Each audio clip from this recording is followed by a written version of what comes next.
कि पाकिस्तान में स्मगलिंग की वजह से 3,400 अरब रुपए का जो रेवेन्यू शॉर्टफॉल जो हमें इकट्ठा होना चाहिए वो हमारा चोरी हो जाता है या उस सिस्टम में नहीं आता। जो ओवरऑल हमारी अगर टैक्स कलेक्शन की बात करें तो वो 26% बनता है। और आप इमेजिन करें कि अगर ये 3400 अरब रुपए हमारे सिस्टम में होते तो शायद जो सैलरीड क्लास हों या बाकी जो टैक्स वैक्स लगाते हैं वो हुकूमत को लगाने की जरूरत ना पड़ती। देखिए कामरान, असल जो काम करने वाला है ना, मैं जो इन्फोर्समेंट की बात करता हूँ वो यहाँ पे है।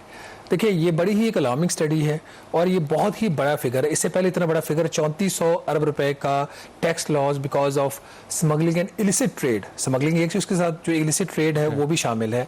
ये इससे पहले फिगर नहीं आया। अगर ये फिगर गलत है तो फेडरल बोर्ड ऑफ रेवेन्यू को चैलेंज करे, अगर ये ठीक है तो फिर आके एक्सप्लेन करे कि इतना बड़ा नंबर कैसे होगा। इसमें जो सबसे बड़ा एक फिगर है सीधा सीधा जो अफगान ट्रांजिट ट्रेड है, जिसका हमने पिछले प्रोग्राम में जिक्र भी किया था, 1000 अरब रुपए की जो टैक्स का लॉस है उसकी मद में कैलकुलेट किया। जो एक और जो चीज़ है जो हुकूमत के लिए एक बहुत ही परेशान कुन बात होनी चाहिए लेकिन है नहीं, टोबैको सेक्टर जो है ना सिगरेट्स के ऊपर, ये कहा जाता है कि बड़ा कोई बुरा काम है स्मोकिंग। बिल्कुल इसमें कोई शक नहीं कि हेल्थ के लिए ठीक नहीं है, इंजूरियस टू हेल्थ है।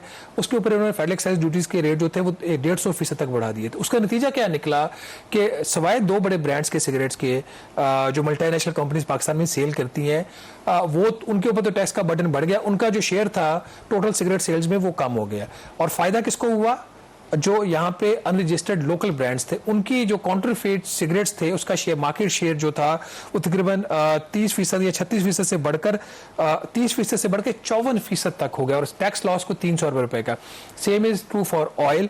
जो ऑयल इंपोर्ट होता है उसके ऊपर अगर जो यहाँ पे फॉर्मल चैनल से तेल आ रहा है जो बिक रहा है उसके ऊपर 20% एक ड्यूटी है, इंपोर्ट ड्यूटी, और 78 रुपए फी लीटर उसके ऊपर पेट्रोलियम लेवी है।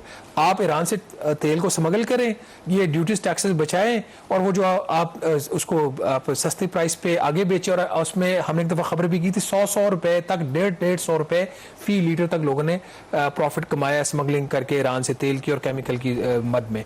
तो ये वो सारी चीज़ें इंडिकेट करते हैं यहाँ काम करने की जरूरत है। हाई टैक्सेस होंगी तो स्मगलिंग होगी। अब अगर आप पारा में हम मार्केट में यहाँ बैठे हो जहाँ पे हमारा ऑफिस है, FBR यहाँ पे रेड जोन के अंदर है। FBR के 500 मीटर के डिस्टेंस के ऊपर 1 किलोमीटर भी नहीं स्मगल टायर्स बिक रहे हैं। और इन्होंने जो टायर्स का जो एस्टिमेट्स इनका है वो भी गालबन उसमें कह रहे हैं 60% जो पाकिस्तान में टायर बिक रहा है वो स्मगल टायर है।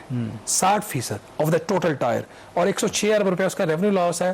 तो दिस इज द एरिया जहां पे काम करने की जरूरत है। जो आपका जो टैक्स का निज़ाम है उसको रैशनल करें और बजाय लोग चोर दरवाजे के या स्मगल करने के बजाय अगर वो लीगल चैनल से आएगा आवाम को भी फायदा होगा, एक चीज सस्ती उनको मिलेगी।